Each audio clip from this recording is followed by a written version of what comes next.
Looking for ideas on how to help your children think creatively? Trisha Chason from the Baltimore County Arts Guild has some fabulous ideas. Trisha, welcome to Smarts. Thank you for having me. Okay, well, first of all, why is it important, do you think, to make sure that your kids are thinking creatively? I mean, and how young does that start?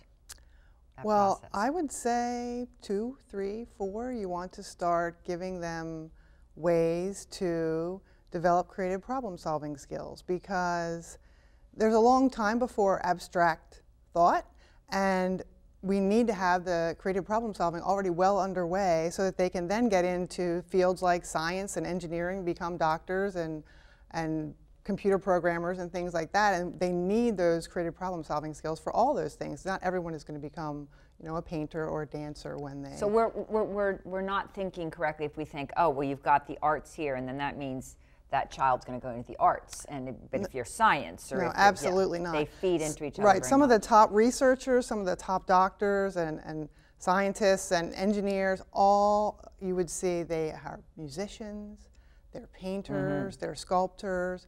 So the learning to think in multiple directions, not just be a linear thinker, the way that you're learning through visual things, through oral things. So you're developing a repertoire, developing a strength and a resilience about dealing with challenges, about figuring out how to go next. I want to try to do this and it's not working out, and so how can I figure out what to do next and make another plan, and maybe the end goal changes a little bit too. Learning those types of skills. And you learn that through the arts. Yes, you learn that through trying to make up a dance for your friends, or trying to draw a picture, or build a model of a house out of sticks in the backyard, or these are the kinds of things. Trying to build a tree house and trying to come up with ways to make a play about something that you're struggling with. So all these different kinds of things, song lyrics and poetry, that's all working out these different problems, these things you're struggling with. And a lot of times we're training children with things that has an answer, 2 + 2 is 4. And so we need to start training very young for things that don't have an answer, because right now... life doesn't work that way. Exactly. The world of work has evolved significantly since, we began putting children into school.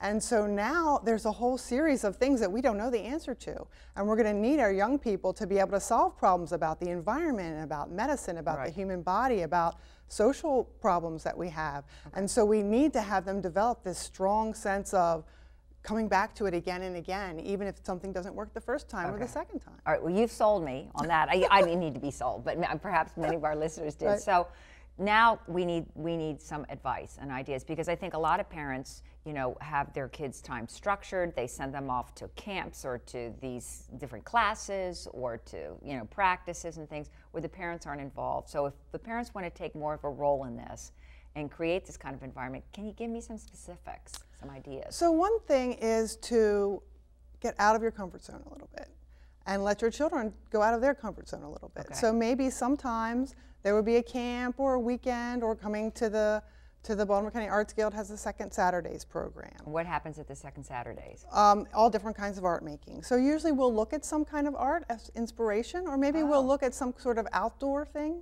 nature as inspiration, and then we'll do a variety of things. We'll play with different kinds of materials, we'll do printmaking, we'll make sculptures out of things from the recycling bin, we'll paint, we'll do things where we're going out with photosensitive paper and looking at shadows and creating images. So if folks want to know more about Second Saturdays, they can just go on the Baltimore County Arts Guild website. Okay. They can. So you're going to help guide us, or Baltimore County Arts Guild, in that event. But if you're at home with your child and you're thinking, okay, it's a Saturday and I want to do something to help foster this sense of creativity, what are some things we can do at home? Can you give me some specific ideas? So there's so many things that you can do. And the first thing is to be open to experimenting with materials yourself. And if you don't feel comfortable having a mess in your house, then doing things outside can be very fun.